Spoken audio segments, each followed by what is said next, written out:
Messieurs, dames, bonsoir et bienvenue à ce 55e épisode de Dans les Gradins, ou l'épisode... Sur les Gunchar. Oh mon Dieu. J'étais sûr que t'allais dire Nicolas Cronoir. Je sais pas, il y avait... Pezzetta, non? Pas dans l'équation? Aucune chance. Whatever. J'aurais jamais su le numéro de ce joueur ainsi. Ah! Wow! Tu parles du mullet, là, Michael Pezzetta, franchement. Je savais pas qu'il était 55. Je savais pas allumé là-dessus.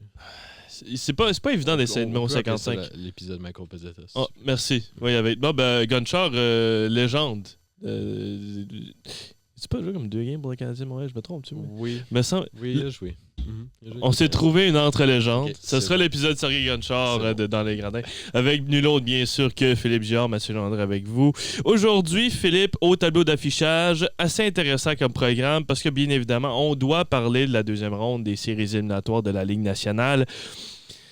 Il y a des choses on n'aurait jamais pu prédire du côté de la LNH dans cette deuxième ronde. On va en jaser, bien sûr. Aussi, côté hockey, nos Wildcats qui sont sur toute qu'une lancée.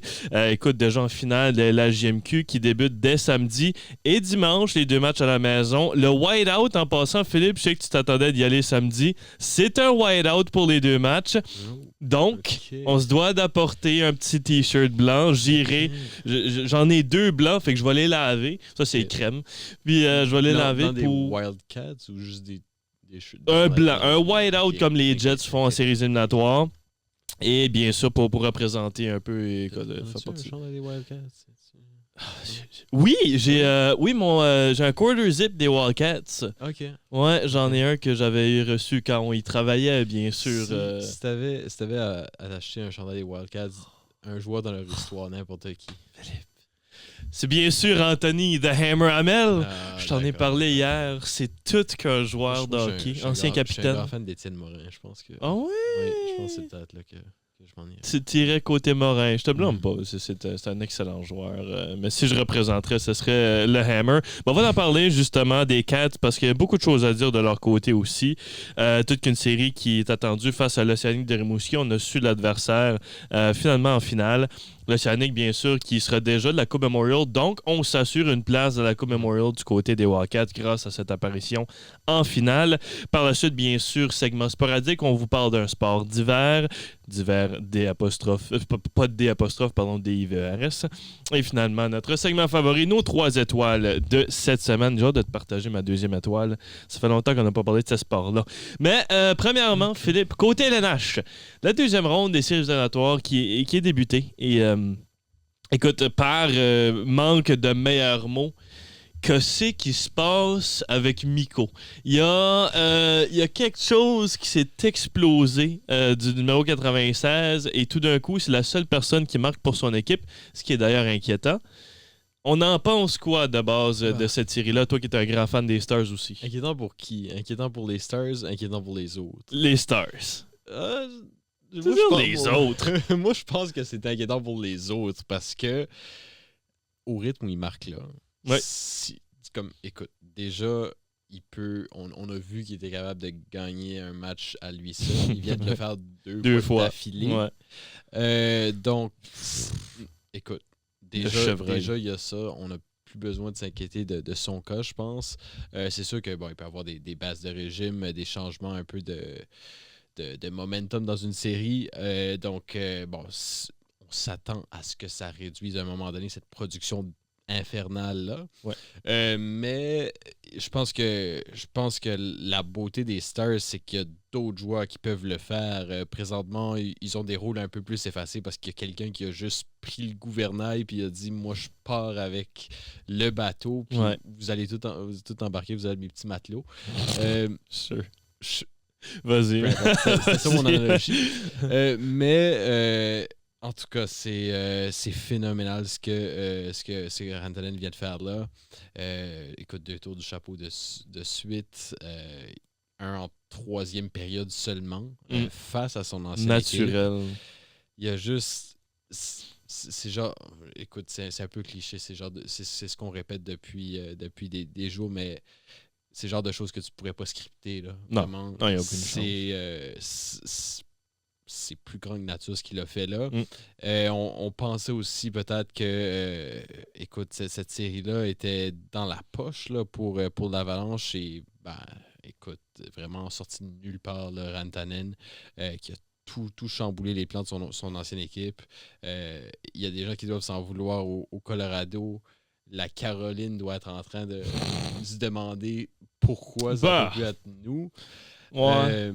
Parce que, écoute, on est d'accord que cette équipe-là a besoin de plus de pouvoir offensif, là, vraiment. Ou d'un plus gros net, là. Le nombre de poteaux qu'on a entendu contre cette équipe-là. Absolument. Gros cas de malchance, mais on va en revenir. Oui, on y reviendra, mais non, écoute, Rantanen, il n'y a pas de mots là, pour décrire son état en ce moment. C'est du jamais vu. C'est du jamais vu. Je pense qu'il a contribué C'était les 12 derniers buts de son équipe avant le match d'hier, je pense. Fait que là, ça doit être 15. C'est n'importe quoi. Je ne sais pas qui va arrêter cet homme. Il y a deux autres joueurs qui vont très bien aussi de l'autre côté, dans l'Ouest, en Draisaitl et McDavid. On connaît cette paire-là depuis longtemps. Et puis, quel clash ça donnerait en troisième ronde si ces deux-là se rencontrent. Ça serait les gagnants de la Coupe. Ces trois-là se rencontrent, pardon. Ouais, clairement. Je pense qu'on a beaucoup de bons hockey devant nous. Et puis, j'ai hâte de voir où ça mène tout ça. Je suis entièrement d'accord. Écoute, cette série-là, Stars Jets, pour moi, n'était pas des plus enlevantes au début, mais selon ce que j'ai vu jusqu'à présent, c'est, mon Dieu, après celle des Oilers contre les Knights, là, série, ma foi, fort excitante à regarder.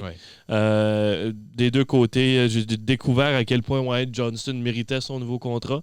Je pensais pas qu'il était si bon.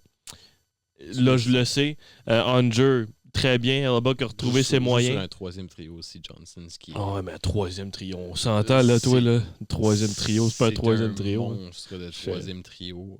Et puis, on avait parlé lors d'un des épisodes il y a quelques semaines, sûrement, je pense que c'était avant les séries, on s'était dit à quel point on trouvait que les Jets, là, c'était une équipe profonde. Je pense. Les Stars le sont plus. C'est encore vrai, mais les Stars sont peut-être encore une coche. Ils ont une coche. Je pense qu'on est en train de le voir. Je pense qu'on va le voir dans cette série-là.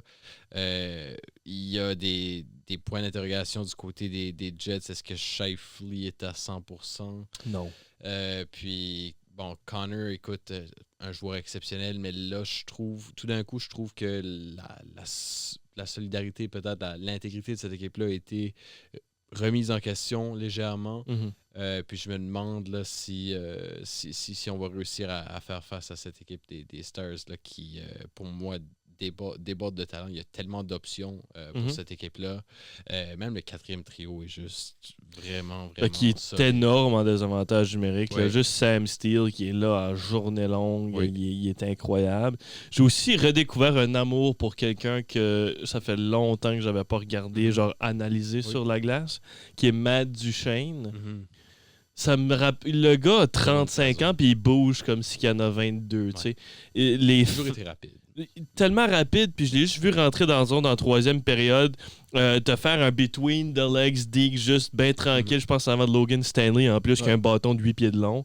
Cet homme me fascine, puis je comprends pourquoi il a fait autant de points qu'il a fait cette année à cause de ça, même ce qu'il joue avec Seguin et Ben, c'est le gros trio des OGs des Stars de Dallas, qui est leur deuxième trio, qui, écoute, c'est deux deuxièmes trios, on s'entend, ça ne dérange pas qu'il est sur la glace. Et j'avais pas remarqué non plus qu'on avait mis les trois Finlandais sur le même trio, en Granlund, Hintz et Rantanen, puis je trouve ça vraiment drôle. Et ça marche. Ça marche clairement. Il y a beaucoup, beaucoup de choses à aimer avec cette équipe-là. Puis, Duchesne, gros avantage. C'est un vétéran qui vieillit très bien là, en ce moment. Je veux dire, je pense que sa présence est autant sentie qu'elle ne l'a jamais été. On sait qu'il y a eu des gros succès quand même avec des bonnes saisons avec l'Avalanche, avec Columbus aussi. Puis là, c'est ça, en fin de carrière, c'est probablement là qu'il va avoir... C'est sa chance là, pour Matt Duchesne, qui n'a toujours pas remporté de Coupe Stanley. Donc, on verra si ce sera la bonne là, pour lui. Moi, je lui souhaite. Et puis, il y a beaucoup de joueurs dans cette équipe-là que j'aimerais voir gagner. Moi aussi, j'ai eu des découvertes dans cette série-là. Je pense que moi, un joueur peut-être sous-estimé qui a attiré mon attention, c'est Essa Lindell, le 23 des Stars, qui joue de grosses minutes en défensive, en désavantage numérique phénoménal, beaucoup de jeux clés, des tirs bloqués. Il a peut-être sauvé son équipe aussi lors, je pense que c'était le match numéro 6 à Colorado. 6, ouais. 2 fois, là, coup sur coup. Troisième puis prolongation. Non, c'était pas le match numéro 6 parce que là, l'Avalanche avait remporté 4. L'Avalanche a remporté le match numéro 6. Tiré de l'arrière? Remporté le match numéro 5. Donc c'était trop. J'étais sûr que c'était 3-2 Avalanche et Dallas avait remporté. Je pense que c'était 3-2. Mais on s'entend. Bref. Des gros jeux clés comme ça en défensive. Et ouais, Lindell, pour moi, c'est juste. C'est un peu. Il y a beaucoup de gens qui parlent dernièrement du brio défensif d'un joueur comme Jaccob Slavin. Mm-hmm. Et Slavin, pour moi, est indétrônable au sommet présentement. C'est le meilleur défenseur défensif de la Ligue. Mais je pense que Slavin là, est un peu de la même manière, très sous-estimé. Puis pourrait facilement être dans la conversation parmi le top 10 défenseurs défensifs du circuit. Et ouais, j'admire beaucoup justement sa capacité à bloquer des lancers. Très, très bon aussi dans les batailles. Il perd pas beaucoup de batailles le long des rampes. Ça, c'est très, très important, évidemment, d'aller récupérer ces rondelles-là. Gros gabarit quand même aussi. Un peu comme son enfant, son jeune Lian Bichel. Ouais. Qui est lui aussi très sous-estimé. Fait la même job, juste un moins bon rendement. Puis tu regardes la défensive des Stars, puis tu te dis, OK, comme sans Heiskanen, tu te dis, OK, c'est pas flamboyant, mais ça fait le travail. Comme moi, j'ai aucun problème avec cette défensive-là, vraiment. Lyubushkin aussi, c'est un défenseur à caractère défensif. Je l'aime pas, lui. Qui bloque des lancers. Donc, ça fait beaucoup de ce type de défenseur-là. C'est sûr que si on peut aller ramener Heiskanen dans le mix, là, ça deviendrait intéressant parce qu'il nous manque peut-être, à part pour Thomas Harley, de cet apport offensif-là au niveau de la défensive. Puis Heiskanen, c'est un joueur qui va faire circuler des rondelles, va faire sortir des rondelles du territoire. Très, très important. Évidemment, pour relancer l'attaque, etc. Donc, je pense que ça peut encore là, booster cette équipe de Dallas-là. Il est près d'un retour. On a annoncé qu'en deuxième ronde, ce serait probablement là qu'on le reverrait sur la patinoire parmi les siens. Et il y a Robertson aussi qui est revenu. Un peu tranquille, mais on s'entend, c'est son premier match depuis. On va lui donner un peu de temps, puis on va voir où ça mène pour les Stars. Juste pour clarifier, c'était le match numéro 3. Où on avait été. Je pensais pas que c'était si loin que ça, mais que le temps avance tellement rapidement que bof, je m'en ai pas rappelé moi non plus. Écoute, ailleurs, Panthers Leafs, que ne pas dire de cette série? Une série où, mon Dieu, les étoiles montantes des Leafs sont et se font menaçants. William Nylander a un cas pour le Conn Smythe. Dans son cas, je pense qu'on est passé le stade d'étoiles montantes. Oui, mais c'est qu'en série, tu savais-tu qu'est-ce qu'il allait faire, ces gars-là? Non, parce qu'ils perdaient tout le temps. Et là, écoute, Willie Nye, qui est probablement le joueur le moins stressé sur l'équipe d'avance, eh bien, prouve à quel point il est confiant et mature sur la glace. Marner a développé son jeu. Matthews joue comme qu'il devrait jouer. Puis t'as des gars comme Tanev qui font la plus grande différence pour cette jeune équipe-là. Comme le match d'avant-hier où, écoute, qu'est-ce qu'il a mangé au visage? 2-3 coups au visage, puis une rondelle qu'il a juste envoyée au banc. Une grosse mise en échec. Je me souviens plus c'était qui, mais il s'est fait envoyer une grosse mise en échec sale là, aussi. Là. Carter Verhaeghe a ramassé derrière le filet, puis ça a coté l'épaule, malheureusement, puis il est juste revenu au jeu. C'était un monstre, Chris Tanev. Bien mérité comme lead dans cette série-là. C'est ça que je vais dire là-dessus. Écoute, je suis surpris. Le deuxième match, content, vraiment, les Panthers ont beaucoup poussé. Je pense que ce match-là, ils ont été, pour moi, légèrement meilleurs que les Leafs, mais pas à un point là, où c'était vraiment c'était du vol. Là. Mais Phil, comment tu veux gagner contre les Leafs quand tes joueurs comme Ketchuk, Reinhardt, Verhaeghe et Barkov font rien? Ouais.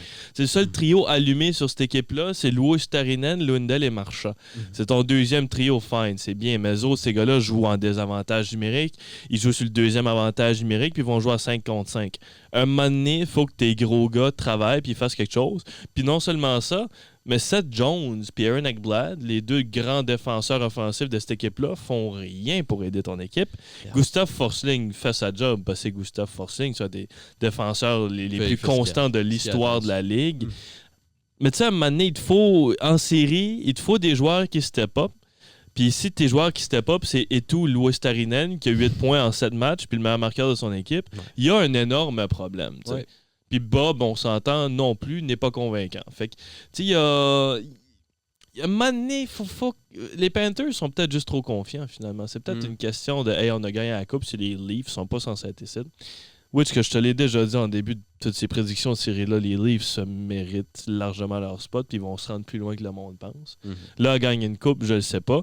Mais à battre les Panthers, watch out! Ouais. Watch out qui battent les Panthers. Parce que les Canes et tout vont avoir un peu de misère ce qui se rendent là. Et si c'est les Caps aussi, qui sait, cette série-là est égale. Mais je sais pas qu'est-ce que toi tu penses de ce gros manque de production-là du côté des Panthers. Écoute, ça peut pas durer, ça c'est certain. Parce que les Leafs, c'est une équipe là, vraiment qui marque avec beaucoup d'aisance présentement. Oh oui. Il y a pas de problème pour cette équipe-là à mettre des rondelles dans le filet. Ils ont beaucoup de différentes façons de le faire, que ce soit un Matthews, un Nylander qui est incroyable et maintenant la jeune génération aussi en nice. Donc, vraiment, là, cette équipe-là qui a beaucoup, beaucoup de profondeur et beaucoup de punch offensif. Donc, moi, écoute, le cas des Panthers m'inquiète beaucoup. Pas dans le sens que j'ai une affection particulière pour cette équipe-là, franchement. Moi non plus, les deux équipes. Ouais, vraiment. Cette série-là pourrait aller dans un sens comme dans l'autre pour moi, sans que je ne m'en inquiète davantage. Mais les Leafs, écoute, à toutes les années, les fans des Leafs vont nous répéter la même phrase de « OK, c'est là, c'est maintenant, c'est aujourd'hui. » Puis c'est tellement devenu une déception d'année en année qui est juste... C'est presque un acquis là, que les Leafs vont perdre à un moment donné. Et puis, généralement, assez tôt dans leur parcours. Mais à un moment donné, je pense qu'il va y avoir une fin à tout ça. Je sais pas si c'est cette année, mais vraiment, comme quand je regarde l'équipe, je me dis peut-être que c'est le coach aussi, peut-être qu'on a finalement trouvé le bon fit, la bonne voie pour discipline, Berube. Oui, absolument. Et écoute, je pense qu'il y avait peut-être pas la structure ou je sais pas, des fois c'est juste une question de changer de mentalité, changer d'approche en tant qu'équipe. C'est peut-être ça qui clochait là, pour les Leafs pendant toutes ces années-là. Et je crois beaucoup en Berube, en ses aptitudes. Donc, je crois qu'il peut amener cette équipe-là très loin. Écoute, les Panthers, pour moi, c'est encore l'équipe à battre cette saison. Donc, si on arrive à faire ça au deuxième tour, là, ça ouvre vraiment la porte là, très large pour la suite des choses. Et je pense aussi, honnêtement, que si les Leafs dépassent le deuxième tour, je vois pas qui va les prévenir de se rendre à la finale parce que pour moi, les Caps ou les Canes, c'est insuffisant. Ils n'ont pas montré qu'ils étaient de calibre, justement, puis on peut en rentrer parce qu'hier, c'était atroce. La pire série, selon moi, de toutes les séries, c'est celle-là. Ouais. Je l'ai déjà dit, moi, les Canes, je trouve qu'ils sont pas agréables à regarder, même ce qu'ils l'emportent, parce que c'est pas une équipe qui sont... écoute, ils sont rapides, mais côté talent, c'est des jeux simples. On joue du hockey à la Robe Brindamour, dans le fond. C'est des jeux simples, beaucoup d'échecs avant, beaucoup de puissance dans le coin de patinoire, beaucoup de présence aussi physique. Mais c'est plate à regarder. Et là, tu fais face aux Capitals, qui sont juste la gang d'innocents les plus chanceux de l'histoire de la Ligue. Avec leurs arbitres, je l'ai vu en première ronde avec le CH, je peux te le garantir que les arbitres ont été critiqués à chacun des matchs. Et avec bonne raison, que ce soit d'un côté ou de l'autre. C'est le même cas, ça l'est arrivé hier aussi. Tu m'as envoyé l'extrait pendant que je suis en train d'écouter The Shawshank Redemption pour un segment à la radio. Orlov s'est fait enlever de ses patins par un petit Andrew Mangiapane et copié d'un 2 minutes de pénalité. Je me dis, à un moment donné, quand c'est si flagrant, tu le sais que c'est pas un bon call, sois une bonne personne humble de toi-même, reviens sur ta décision, et ça peut coûter à ton équipe, mais les Caps, en les regardant jouer, c'est juste l'équipe qui, on dirait, va pas nécessiter de talent, juste beaucoup d'espoir dans cette rondelle qui va glisser d'un bout à l'autre de la glace pour profiter justement à Connor McMichael sur le premier but en échappé, pardon. C'est une équipe de même, c'est une équipe gossante, c'est une équipe qui marche. Ça me fait penser aux vieux Bruins. C'est juste après l'ère Patrice Bergeron, l'équipe qui a remporté 65 matchs dans une saison. Fait un peu penser à eux autres. T'as un sniper en Pasternak et Ovechkin. T'as quelqu'un qui remporte beaucoup de mises en jeu et est là pour faciliter en Dylan Strome.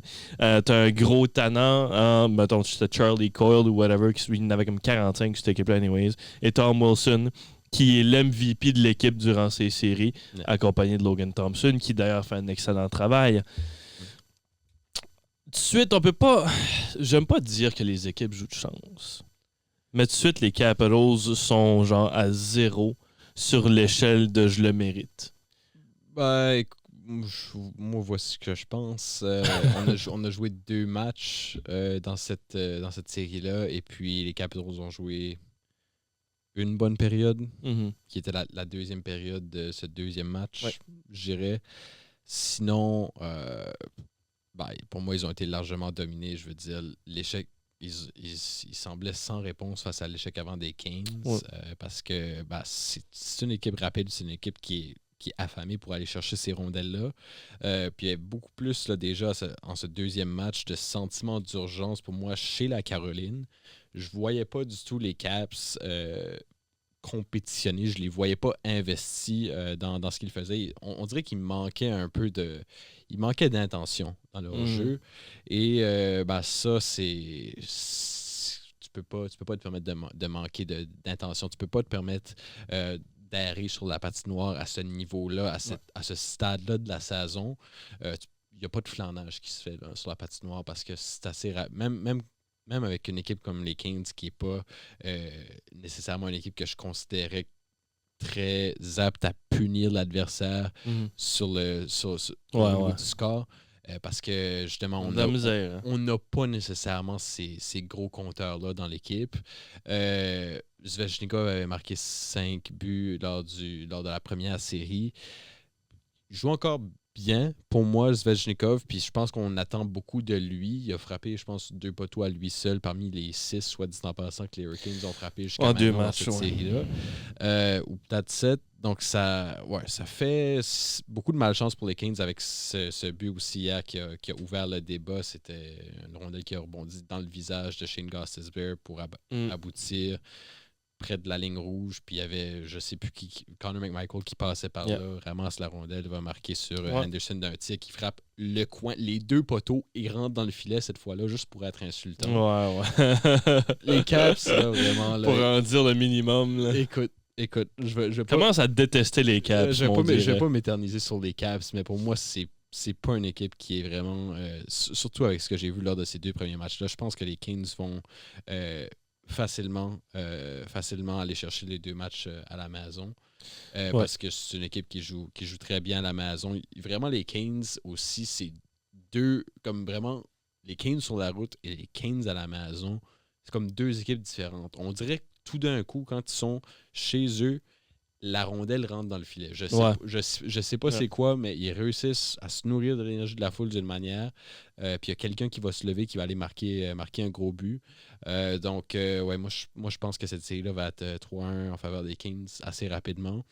Peut-être que les Caps vont gagner j'avais dit en 6 à la base. Peut-être qu'ils gagneront un autre match à la maison. Mais pour moi, cette série-là se dirige. C'est un peu comme la série contre les Devils pour moi.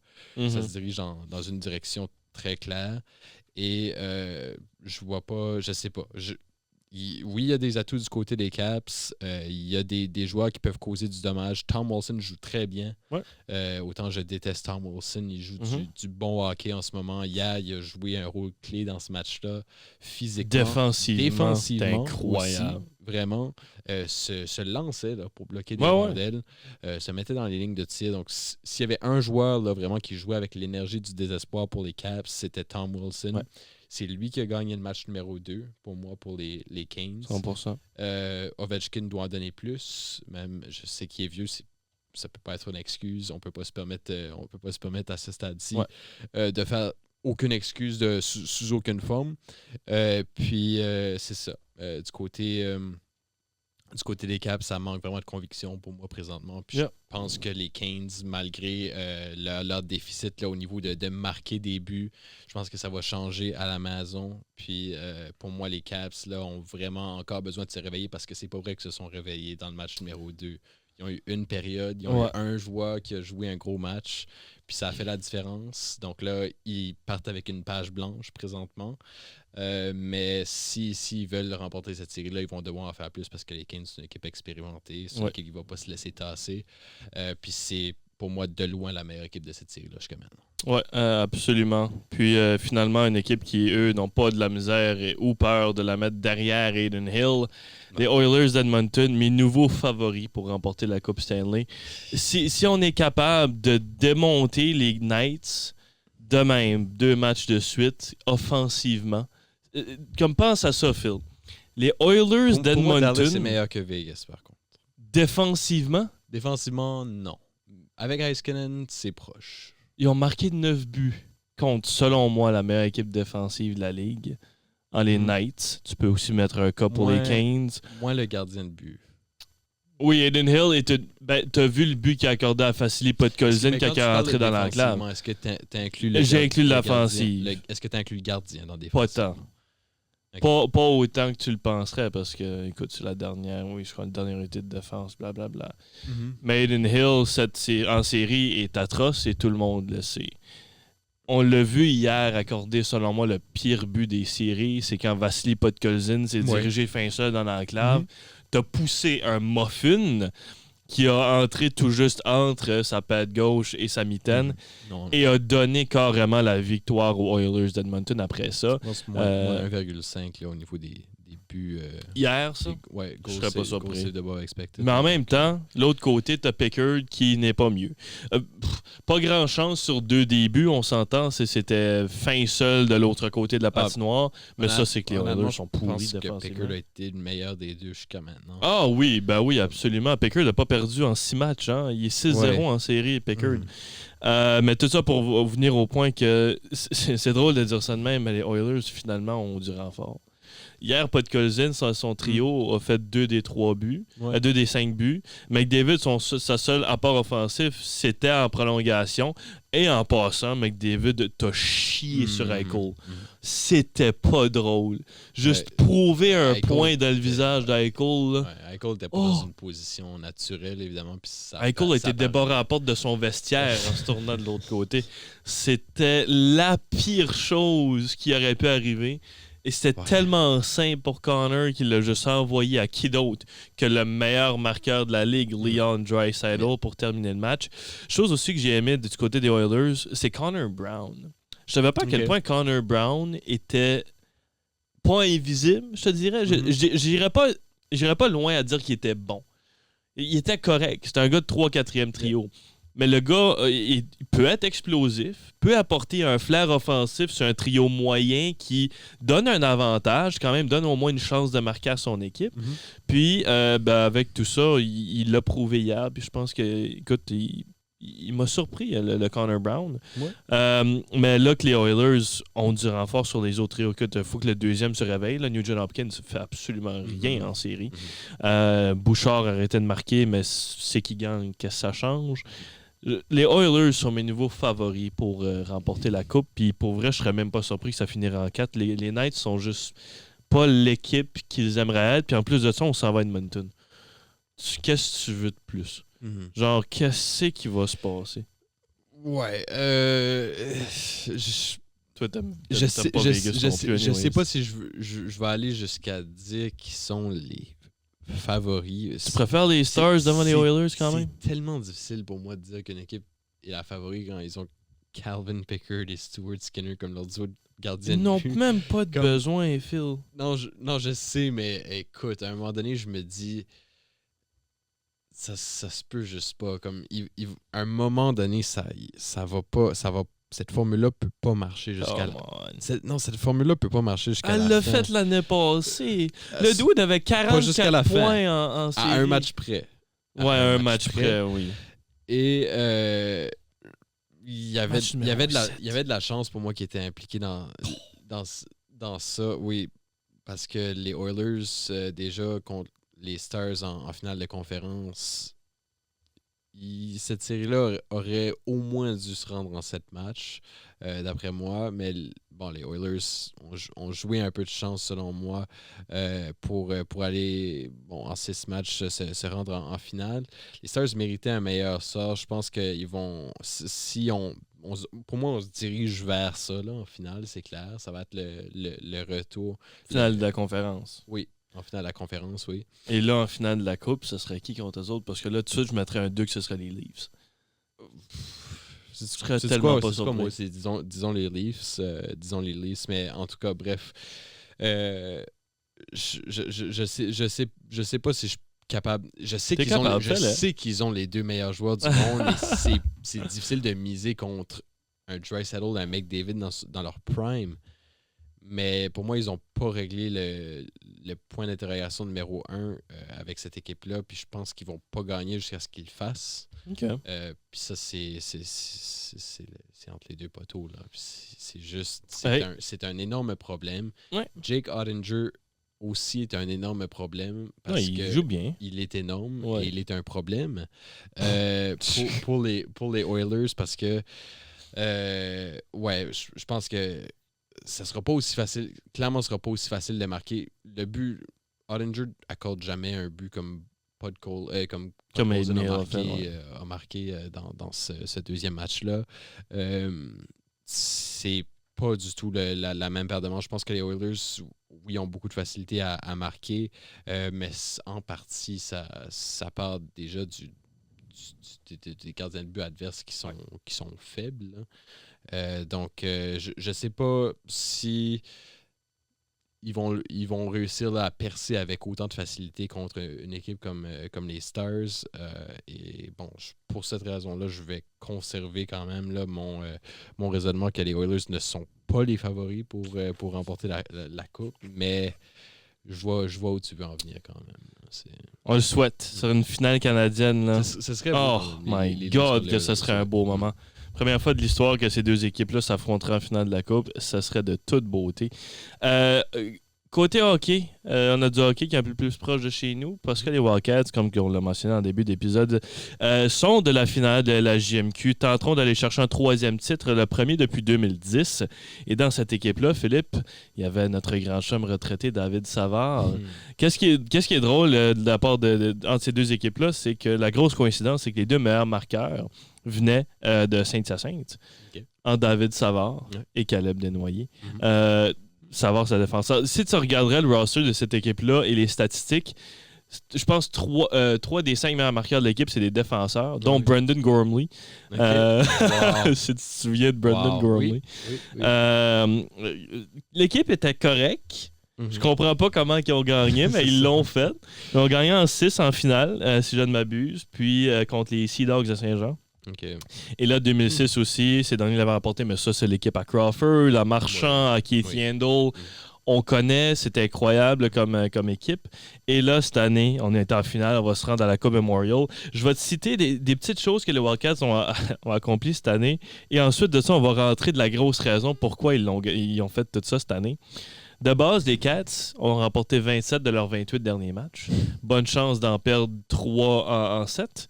Ils ont une victoire et une défaite contre l'Océanic cette saison, mais c'est venu en début de saison la défaite et en fin de saison la victoire. Okay. Tu sais où est-ce que je m'en viens avec ça. De base, Caleb Desnoyers, premièrement, félicitations. Première équipe de toi de la LGMQ. Tout comme Jacob Steinman.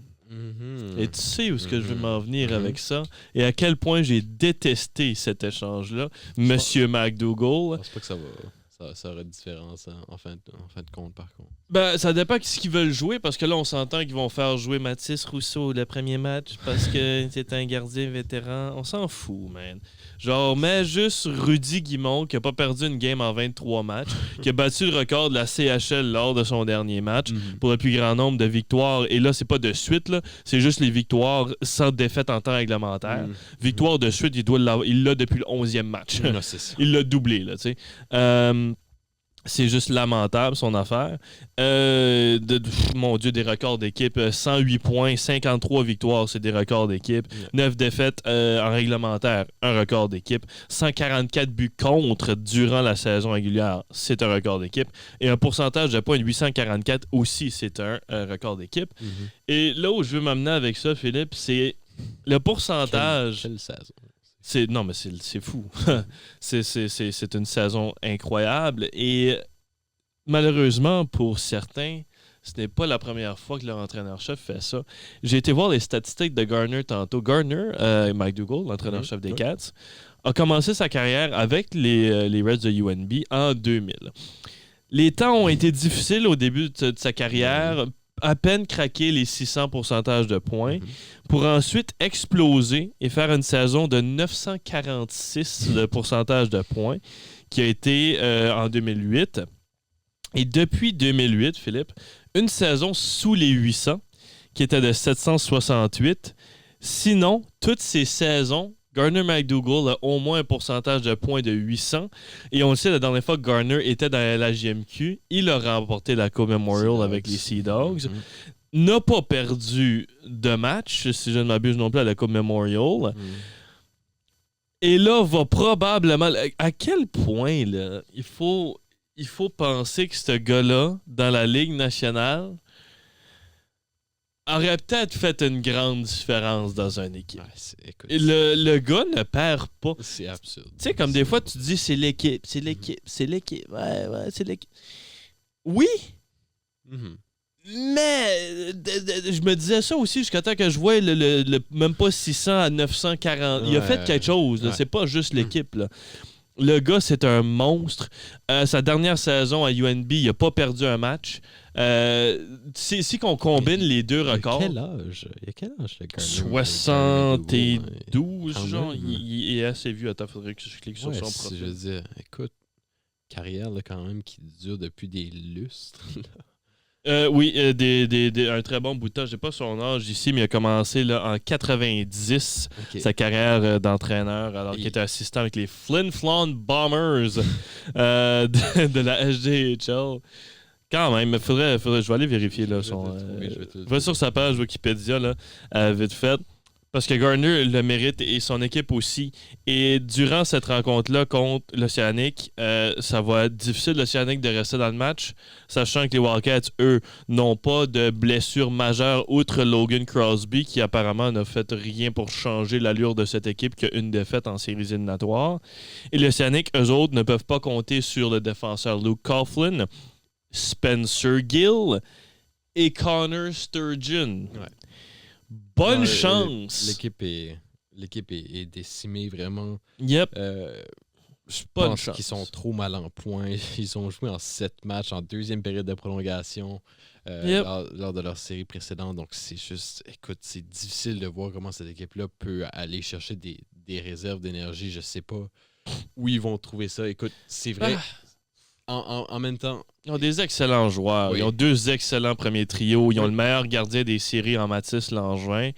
Et ils ont aussi le seul commentateur de l'histoire de la GMQ à avoir un avis de mort sur sa tête.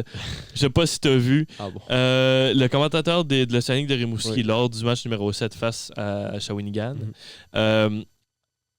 Après le but d'Eric Mateko en deuxième prolongation, le gars a dit les noms des 3 gars de 20 ans sur l'équipe, qui étaient Johan Oshing... Oh mon Dieu, je me souviens plus des 2 autres, je m'en désole. Johan Oshing et 2 autres personnes, et il a dit « Bonsoir, ils sont partis à la Roger Brulotte ». Tu comprends comment c'est un énorme manque de classe de dire ça à des personnes qui sont des vétérans de la Ligue et que là, ils se font juste chier dessus par le gars qui commande pour l'équipe adverse, qui d'ailleurs vient de gagner un match et qui devrait célébrer avec son équipe au lieu de chier sur les joueurs adverses. Et ensuite, mettre un grain de sel. Et là, sur les réseaux, il y a du monde qui dit « il était dans ses émotions ». Tout le monde est dans ses émotions. C'est juste une manière de comment tu contrôles et que tu les exprimes à ce monde. Puis, ça l'a fait en sorte que les Cataractes ont demandé la démission de cette personne-là, dont je ne dirai pas le nom, mais vous le savez probablement tous qui il est. C'est intéressant comme dynamique, mais l'Océanique, ça veut aussi dire que quelqu'un que sa job est en frousse. Fait peut-être ça va semer le feu, j'en doute, là, mais pour vrai, cette série-là, je ne la vois pas aller plus que 5 matchs. Oh. Mais pour le show, je te dis Wildcat 104. OK. Attends. Ouais. Si Mathis Rousseau apparaît dans 2 matchs, moi, j'aimerais bien c'est Wildcat 105. Et en 5, j'y serai. J'y serai au centre avenir. J'en manque pas une. Gagne en 5 là, pour que ça se fasse à la maison. Ça serait bien. Ça serait bien. Yeah.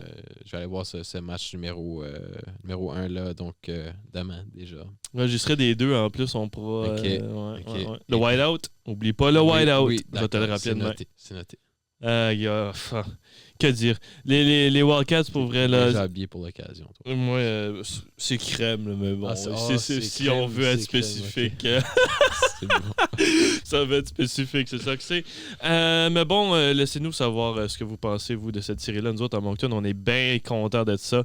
Ça fait longtemps que j'ai pas vu une équipe remporter un championnat dans ma ville, t'sais. Fait que ça va être bien intéressant de le voir. La dernière fois, c'était le Blizzard d'Edmundston en 2017, quand ils ont tout raflé. Wow. Ils l'ont refait cette année, d'ailleurs. Ils vont bien. Ils ont remporté leur premier match à la Coupe Centennial à Calgary, d'ailleurs, 4-3 en prolongation. Maintenant, Philippe... On s'est déjà parlé un peu de notre contenu de sport d'hiver. Oui. Mais je veux que tu commences avec le tien parce que je t'ai intéressé de voir qu'est-ce qui s'est passé du côté de ce jeune homme. Oui, ben écoute, déjà, énorme coïncidence pour mon segment sporadique aujourd'hui. Mais ce sera en 2 temps. Donc, je vais commencer avec un Américain. Donc, du nom de Sam Watson. Et Sam Watson, qui est un adepte de speed climbing.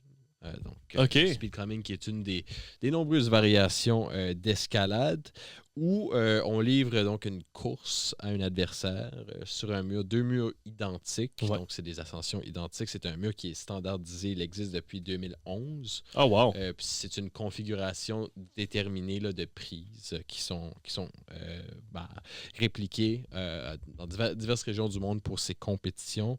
On avait vu ça aux Olympiques, notamment les derniers Olympiques. C'était une compétition qui était existante déjà. Et il y avait un record qui avait été établi justement par ce Sam Watson aux Olympiques dans le match médaille de bronze. Donc lui, c'est un médaillé de bronze en titre là, aux Olympiques. Et puis, voilà, là, il a réussi une ascension cette fois-ci en 4,64 secondes, ce qui est... 4 secondes? 4,64 secondes. Je vais te montrer la vidéo plus tard. Oh my God! Et j'encourage les gens aussi à la maison à aller voir ça. Donc, Sam Watson Record Ascension ou quelque chose comme ça. Et puis, vous allez trouver là, cette ascension qu'il a réussi à Bali, donc en Indonésie, lors des plus récents champions du monde, la Coupe du monde récente qui s'est déroulée en Indonésie. Et puis, il avait établi le record précédent aussi dans le même événement en 4,67 secondes en demi-finale. Et là, en finale, fait cocasse, son adversaire qui fait un faux départ. Donc, il gagne la finale par défaut. Il fait quand même 4,54. Et il se dit, juste pour le show, juste pour la foule, je vais me donner ça encore une fois, je vais monter mon mur. Seigneur. Et puis, il a réussi en 3 centièmes de seconde de moins que ce qu'il avait fait en demi-finale, imposant donc un nouveau record dans cette discipline. Et puis, c'est la 6e fois, ça c'est quand même c'est fou, là. C'est la 6e fois qu'il brise le record au cours des 13 derniers mois. Donc, oui, au cours des 13 derniers mois. Donc, vous voyez à quel point... Je connaissais pas du tout cet homme du nom de Sam Watson, mais clairement, il est en train de pousser la discipline, pousser le sport à un autre niveau. Et ça, on aime ça. On se demande jusqu'à où on peut en venir. C'est vraiment, vraiment impressionnant. On dirait littéralement Spider-Man, je te mens pas. Non, faut que j'aille voir ça. C'est comme si ils étaient sur une surface horizontale, alors qu'ils montent littéralement un mur qui est à 90 degrés par rapport au sol. Je comprends pas comment c'est possible. Même qu'on pourrait insérer le clip là, justement pour les personnes qui absolument, qui nous regardent là. Et ce n'est qu'un des deux Sam Watson dont j'ai à vous parler aujourd'hui. Ouais. Parce qu'en faisant ma recherche, je suis tombé sur un autre Sam Watson qui, lui aussi, récemment s'est illustré dans un tout autre champ, qui est celui du cyclisme. Et donc, le cycliste Sam Watson, qui lui est britannique, fait partie de la formation Ineos Grenadier.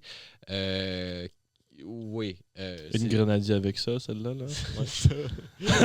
Wow. Merci. La référence, incroyable référence. Et puis, voilà, donc, il a été appelé la semaine dernière d'urgence par son équipe Ineos Grenadier, alors qu'il était en entraînement dans le pays d'Andorre, donc en Europe. Et puis... il est appelé par son équipe et là, on lui dit, il y a ce coureur-là qui vient de se blesser, n'est pas en mesure de participer à la course. On a besoin que tu viennes là. Et il dit, OK, je fais mes valises, je m'en vais donc en Suisse. Donc, c'était à l'aube du Grand Prix, je vais m'assurer du nom, le Tour de Romandie.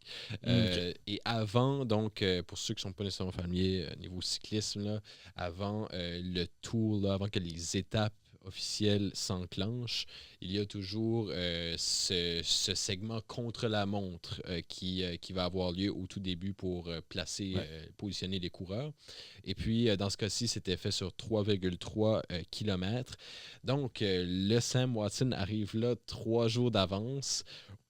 Pas du tout la même préparation que l'ensemble des autres coureurs. A dû vraiment s'adapter à cette nouvelle course-là qui était très technique en passant. Une course super difficile, montagneuse aussi, avec très vertigineuse, beaucoup de virages, etc. Et puis, in extremis, va aller chercher la victoire. Ah non, oui. Il a gagné ça. Il est allé chercher la victoire par quelques millièmes de seconde sur un adversaire et il a remporté du coup le maillot jaune pour son équipe. Tout ça pour te donner sa place à l'autre gars après. Ouais. Non, je pense qu'il a continué. Il va continuer. Nice. Je sais pas ce qui s'est passé par la suite pendant le reste des étapes. Mais en tout cas, c'est très drôle. Ouais, d'arriver comme ça, là, vraiment, comme un cheveu sur la soupe, là, puis d'aller remporter une étape là, comme ça, c'est tout un exploit quand même. Donc, félicitations aux deux Sam Watson. Aux deux Sam Watson, j'aime ça. Moi, je te parle un peu de baseball ex-pape. Parce que le nouveau pape Léon, c'est quoi, Léon 19, c'est quoi, Léon 16, 19, 11, 14? J'ai aucune idée où tu t'en vas avec ça. Léon, dans le fond, qui... Léon 14, oui. C'est 14, ok, c'est bon. Ouais. On le sait tout, on a un nouveau pape, etc., etc. Eh bien, moi, je suis pas ici de te parler du pape, mais je suis ici pour parler de qu'est-ce qu'il a dit par rapport au baseball. OK. Dans le fond, les deux équipes de baseball qu'il y a à Chicago, qui est les White Sox et les Cubs, eh bien... américain, le pape. Donc, c'est un fan... doit être un fan des... Il est né à Chicago. OK. Il a pris le nom de Léon. Son vrai nom, c'est Robert Francis Prévost. Oui. Il est né à Chicago. Il a étudié à Villanova, près de Philadelphie, blablabla, blablabla. Mm-hmm. Mais, lui, il vient de Chicago et donc, il a annoncé qu'il était un partisan des Cubs. OK. Fait que là, tout le monde qui était des fans des Cubs, c'est comme « Oh my God, le pape est pour notre équipe! Yes! » L'euphorie a été citée et... le premier message qui a été dit au Wrigley Field pour le match des Cubs, ça a été le suivant. « Hey, Chicago, c'est un partisan des Cubs! » Tout ça pour dire qu'après ça, son frère, John Prévost, a remis les pendules à l'heure lors d'une interview accordée à WGN TV, qui n'a jamais été un partisan des Cubs. Donc, il ne sait pas d'où ça vient. Il a toujours supporté les White Sox, l'équipe voisine. Fait qu'ils ont fait tout ça. Ils ont fait à croire à tout le monde qu'il était un partisan des Cubs qui, à cette heure, déteste sûrement notre pape. Pour ensuite dire aux White Sox que c'est cette équipe-là que j'aimais quand j'étais jeune et supporter les White Sox. La raison étant que apparemment la famille a toujours eu raison, puis la ferveur de toujours du pape se rapproche un peu plus de la 35e rue et de Shields. Donc, plus proche des White Sox. C'est tout ça pour dire que j'ai vraiment ri quand j'ai trouvé ça. Je sais pas, on dirait l'idée d'un pape qui supporte une équipe sportive, c'est tellement juste gauche et droite, là. Ou genre un pape imagine un pape qui chill, genre dans une aréna de hockey, avec sa petite pancarte puis tout. Genre, Gold Eves Gold. Un peu comme Stephen Harper faisait dans son temps. C'était ça, ma nouvelle sporadique de la journée. Je sais qu'on n'est pas tellement... Non, c'est... baseball, d'habitude, c'est un nom, mais c'était rapport au pape, je me suis dit qu'il fallait absolument que j'en parle. Ça méritait d'être. J'ai trouvé ça vraiment, vraiment comique. Et finalement, on passe à notre segment favori de la semaine, le segment des 3 étoiles de la semaine. Je vais commencer avec mon numéro 3, Philippe. Je sais que la personne qui s'occupe maintenant de nos caméras, Chris, va apprécier absolument ce que je vais dire. Absolument pas. Le PSG est 3e dans mes 3 étoiles de la semaine. Je regarde...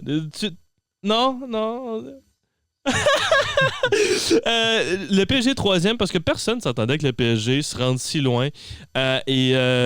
Écoute, il le mérite à voir s'ils vont remporter la Ligue des Champions. Ça, c'est une autre chose à faire. C'est une autre énorme étape contre l'Inter, bien sûr. À voir. Mais il mérite ma 3e place ma 3e match du podium sur mes étoiles de la semaine. Moi aussi, je suis dans le monde du foot. Oui, je suis allé avec les Roses de Montréal. Ben oui, leur première victoire! 3 victoires d'affilée. Il y en a 3 de suite, là. Oui. C'est là qu'on est rendu. Et puis, oui, donc, cette nouvelle équipe-là de ce circuit féminin de foot nord-américain. Et puis, c'est bon de voir les Roses qui performent comme ça. Déjà, il y a encore beaucoup de chemin à faire. Je pense que c'est une saison, c'est peut-être 28 matchs, là, incluant séries éliminatoires. Donc, oui, bon départ pour cette formation. Et on verra là, si le succès, là, la voie du succès s'ouvre devant eux. Devant Ed. Sure, ouais. Sure. J'ai aussi eu des échos l'année passée que, la Ligue ouvrait, oui, mais que Moncton, possiblement, une destination d'une équipe expansion. À voir. Ça serait du très bon foot à avoir ici dans la ville. Oui. Puis j'espère que ça va attirer l'attention de plusieurs. 2e étoile, je t'ai dit en début d'émission que c'est la personne que j'ai un peu plus envie de parler d'eux parce que c'est rare qu'on parle de ce sport. C'est du basketball. Présentement, les séries de basketball qui sont oh mon Dieu, fond train. Et Ty Jerome, qui fait partie de la formation des Cavaliers de Cleveland. J'en parle puisqu'il y a un rendement de plus 93 en 6 matchs. Ce qui est absurde. Genre, carrément stupide pour quelqu'un qui marque même pas 20 par match. C'est un gars de support qui est un rendement de points plus 93 en 6 matchs. Et son équipe, en passant, a perdu ses 2 derniers matchs. C'est illogique, ça fait aucun sens. Mais il mérite avec grand plaisir. Joue avec les Cavaliers de Cleveland, pardon. OK. Qui ont balayé leur première série, là, perdre 2-0 contre les Pacers d'Indiana en 2e ronde. Bonne équipe. Les Pacers ont 2 bons vieux Canadiens là-dessus. Andrew Lemhard et Bénédicte Mathurin. Je dis ça, je dis rien. OK, c'est aussi. Ta deuxième étoile de ton côté? Deuxième étoile pour moi qui est mon carré de Sam Watson pour les raisons. Yes. Les raisons. Écoute, Sam au carré. Ils sont 2, je les ai mis sur la deuxième étoile de la semaine. Ça me semblait très naturel. Absolument. Il fallait que je le fasse. Je pense qu'on a la même première étoile, Philippe. À 3, on va se nommer notre première étoile. Okay. Et on va serrer la pince. Ouais. 3, C'est-tu OK? 2, 1... Mikko Rantanen. Ouais, okay. Absolument. Sans mots. Je pense, on peut même s'altérer un mot. Il. On va s'altérer mot par mot. Genre. Il. Le. Champion. De. C'est tellement pas là je voulais aller. Je voulais aller, genre, il est le meilleur joueur des séries présentement, mais là, le champion, il était champion en 2022, mais bon. On s'entend, il est le meilleur joueur des séries présentement. Carry carrément son équipe sur son dos. Les Stars, falloir faire mieux parce que si Mikko a un match où il n'est pas là, l'équipe perd. Mais bien hâte de voir ce match ce soir, justement. Stars, Jets, le deuxième match de la série, justement. Même chose du côté des Leafs, leur troisième match de cette série-là déjà. Mon Dieu, ça avance vite. Du gros hockey à suivre. N'oubliez pas aussi les Wildcats qui sont en ville pour les 2 premiers matchs samedi, dimanche. Un white-out, je vous le rappelle, mettez vos t-shirts blancs. Mais c'est ce qui va terminer cet épisode. Michael Pezzetta, Sergei Gonchar et... J'ai oublié. C'est quoi déjà? Nicolas Cronwald dans les gradins. À mon nom, Mathieu Landry. Au nom de Philippe Girard, on vous souhaite une merveilleuse fin de journée. Je vous rappelle que vous pouvez réécouter tous ces épisodes en audio sur Apple Music ou Spotify. Noël Charlie aussi. Sure. Ou à l'antenne de Rogers TV. Peu importe où vous êtes dans la province, sur la chaîne 10 et 9. Mais sur ce, on se dit bon match!